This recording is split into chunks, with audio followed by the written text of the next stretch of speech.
नमस्कार, जय माता दी। मन्नू ज़िंदगी यूट्यूब चैनल में आप सभी का स्वागत है।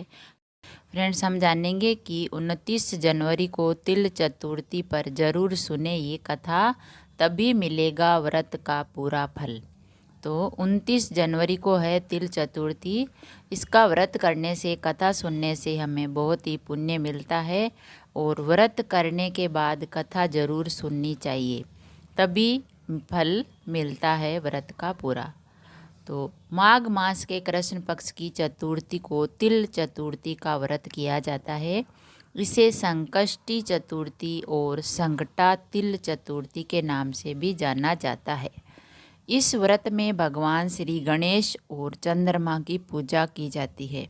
इसके बारे में ये व्रत है, इस बार ये व्रत 29 जनवरी सोमवार को किया जाएगा। इस व्रत में कथा ज़रूर सुननी चाहिए। तो तिल चतुर्थी व्रत की कथा, ये है तिल चतुर्थी की कथा। प्राचीन समय में किसी शहर में दो भाई रहते थे। पहला भाई अमीर था और छोटा भाई गरीब। छोटे भाई की पत्नी भगवान श्री गणेश की भक्ति करती थी। देवरानी अपनी जेठानी के घर का काम करती, जिससे बदले में उसे पुराने कपड़े, खाना आदि मिल जाता था। एक बार जब तिल चतुर्थी का व्रत आया तो देवरानी ने तिल और गुड़ मिलाकर तिलकुट्टा बनाया और इसे छींके पर रख दिया, यानी ऊपर बांध कर रख दिया। इसके बाद देवरानी अपनी जेठानी के घर काम करने चली गई।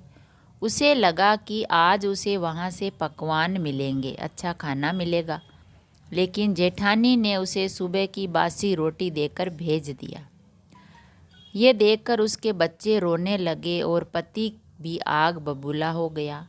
देवरानी गणेश जी को याद करके पानी पीकर सो गई। रात में श्री गणेश देवरानी के सपने में आए और बोले, मुझे भूख लगी है, कुछ खाने को दो। देवरानी ने कहा, मेरे घर में खाने को कुछ भी नहीं है, आपको क्या दूं? पूजा का बचा हुआ तिलकुट्टा छींके में पड़ा है, वही खा लीजिए। तिलकुट्टा खाने के बाद गणेश जी ने देवरानी के सिर पर हाथ फेरा और चले गए। अगली सुबह जब उठी तो देखा कि उसका पूरा घर हीरे मोती से जगमगा रहा है।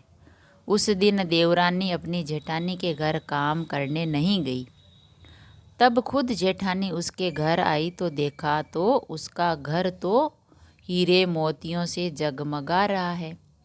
पूछने पर देवरानी ने जेठानी को पूरी बात बताई। जेठानी के मन में भी लालच आ गया और उसने चूरमा बनाकर छींके पर रख दिया और सो गई। रात को उसके सपने में भी श्री गणेश आए और खाने को मांगा। उसने कहा, छींके पर चूरमा रखा है, वो खा लीजिए। श्री गणेश ने ऐसा ही किया। अगली सुबह जब जेठानी जागी तो उसने देखा कि घर में कचरे का ढेर लगा है।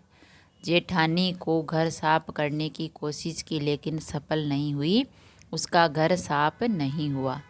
उसने श्री गणेश जी को याद किया। श्री गणेश जी ने पुनः सपने में आकर उसे कहा, तुम अपने देवरानी से ईर्ष्या मत करो, सब ठीक होगा।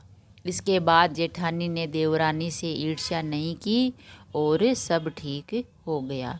तो गणेश भगवान उस देवरानी को दिया सब कुछ, वैसा सभी को देना और सभी की मनोकामना पूरी करना। तो फ्रेंड्स, ये 29 जनवरी को तिल चतुर्थी का व्रत है, तो आप भी ज़रूर कीजिए और ये कथा सुनिए, तभी श्री गणेश भगवान का आशीर्वाद मिलेगा और हमारा जो व्रत है उसका पूरा फल मिलेगा। अगर वीडियो अच्छा लगा तो लाइक और शेयर ज़रूर करें। ऐसे ही और वीडियो देखने के लिए, कहानियाँ, ज्ञान की बातें सुनने के लिए, जानने के लिए चैनल को सब्सक्राइब करें। थैंक यू, धन्यवाद।